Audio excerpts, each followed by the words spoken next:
Bonjour à tous et bienvenue sur boursicoté.com pour cette nouvelle analyse technique du CAC 40 en clôture avec une séance qui a bien validé le début de consolidation puisque nous avons dès ce matin ouvert sur un gap baissier. Je vous avais indiqué qu'il fallait surveiller la zone ici des 6046 points.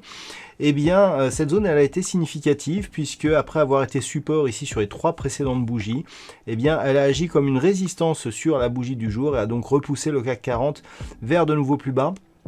Donc on a tout juste ici comblé ce gap, mais ce gap agit toujours ici comme une zone de résistance après que ce niveau ici ait été support. Et puis le CAC 40 est revenu ici sur des niveaux inférieurs, il est repassé sous la zone de 6000 points pour clôturer à 5997,96. Le CAC 40 perd ce soir 1,07% par rapport à la clôture de la séance précédente. Donc voilà, c'est un signal de consolidation. Hier, pour aujourd'hui, les statistiques étaient négatives. On en a eu la confirmation aujourd'hui. Et donc, on a ici ce début de signal qui franchit le premier retracement de Fibonacci, avec donc comme objectif un retour possible sur la zone des 5958 points. Du point de vue des indicateurs techniques, on a bien ici ce signal de consolidation avec les histogrammes du MACD qui continuent à évoluer ici de manière négative, mais surtout le RSI ici qui sort de sa zone de surachat de manière assez dynamique et qui nous indique donc que nous avons potentiellement un signal de consolidation. Les volumes sont nettement supérieurs à la moyenne aujourd'hui, mais c'était journée à 4 sorcières, donc c'est tout à fait logique et ce n'est pas forcément anormal. Il ne faut pas surinterpréter l'évolution des volumes sur une telle séance. Donc, comme je vous l'indiquais, donc un signal ici, donc signal sur les indicateurs, MACD, RSI, rupture ici du retracement à 23,6% de Fibonacci, mais malgré tout, on est ici sur un mouvement qui a donné lieu à un contact sur la bande de Bollinger supérieure, on est largement au-dessus de la moyenne mobile 20 exponentielle, donc même si ici on a un début de consolidation, le fond de tendance reste orienté à la hausse. Avant d'aller plus loin, je vous propose une vue sur le CAC 40 en hebdomadaire pour constater que nous sommes sur une configuration là aussi qui nous donne plutôt un signal de consolidation mais qui ne remet absolument pas en cause ici la dynamique haussière. On peut constater donc que l'on a un contact ici sur la bande de Bollinger supérieure. Ensuite, on redescend ici. Attention toutefois, on a ce contact avec ici une moyenne mobile exponentielle sous la moyenne mobile arithmétique. En général, ce genre de signal, y compris sur la vue ici hebdo, nous donne un signal donc d'affaiblissement, ce qui est compatible avec ce que l'on a eu sur cette bougie, mais qui en général peut provoquer ici des retours à un mouvement jusqu'à un contact ici sur les moyennes mobiles. Donc c'est un signal qu'il va falloir surveiller. Et donc à ce titre, nous avons plusieurs niveaux horizontaux. Sur cette unité de temps hebdomadaire, sur les indicateurs, nous sommes toujours en dynamique haussière, avec ici les histogrammes du MACD qui évoluent d'une manière positive, et le RSI qui a plutôt ici une direction positive dans son ensemble. Alors, d'un point de vue hebdomadaire, ce qu'il va falloir surveiller, c'est surtout la zone des 5720 points. Donc on en est relativement loin pour l'instant, mais d'un point de vue hebdo, ce n'est que sur une rupture ici de cette zone qu'il y aurait un signal de retournement. Cette zone donc qui est support depuis son franchissement, donc elle a été résistance ici sur tous ces contacts en hebdomadaire. Le fait ici d'avoir une amplitude et un retour, tant que l'on ne casse pas ici cette zone, on reste d'un point de vue moyen terme sur une dynamique haussière avec des cours qui ont marqué un contact sur la bande de Bollinger supérieure, qui sont au-dessus de la moyenne mobile 20 exponentielle, donc tous les marqueurs d'avoir une dynamique haussière.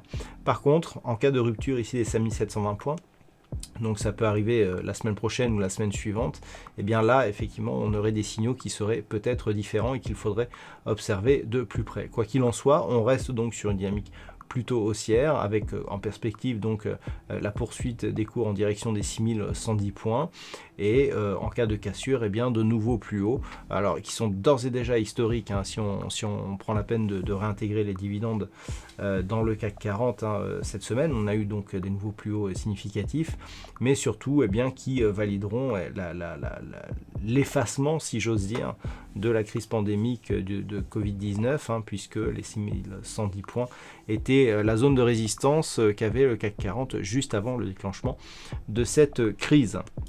Alors, si on revient maintenant sur la vue daily, les niveaux à surveiller sont un peu plus proches.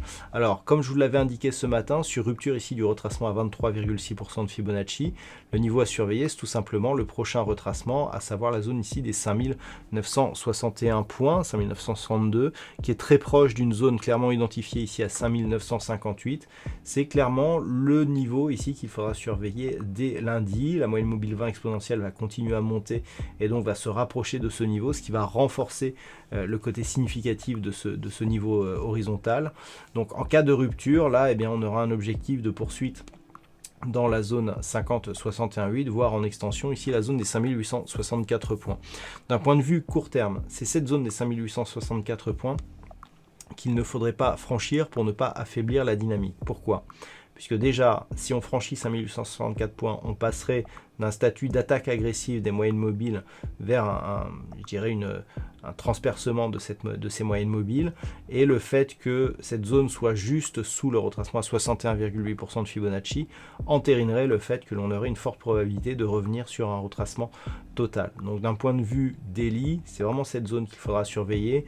Donc lundi et mardi, sûrement, si on a un mouvement ici qui continue à baisser, on pourrait revenir sur ces niveaux, et si on commence à le tester d'une manière trop forte, eh bien on pourrait le casser. Et qui plus est, cette zone était une résistance par rapport à l'ancienne dynamique. Donc le fait ici de l'avoir franchie, si on vient la tester, que celle-ci agit comme support, on reste dans un flux haussier, c'est naturel. Par contre, si on la casse, là clairement on invalide un petit peu toute cette dynamique ici, et donc on revient ici dans une dynamique plutôt neutre. À la hausse, si les cours venaient à franchir, enfin à se poser ici sur cette zone des 5958, mais que cette zone s'impose en tant que support, on pourrait très bien ici imaginer un rebond à venir qui nous propulserait ici sur la zone des 6110 points. On resterait donc dans un flux haussier et fortement dynamique. Voilà donc ce que l'on peut dire sur cette configuration technique pour cette fin de semaine.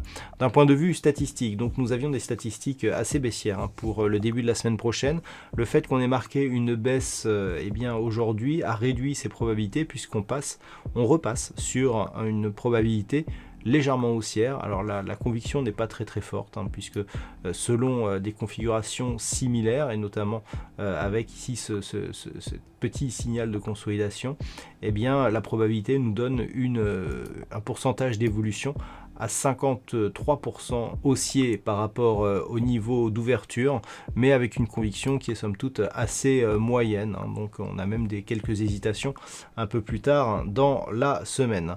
Voilà donc ce que l'on peut dire sur cette configuration technique. Je vous souhaite un bon week-end. On se retrouve donc dès la semaine prochaine pour d'autres analyses techniques, toujours sur le site boursicoté.com.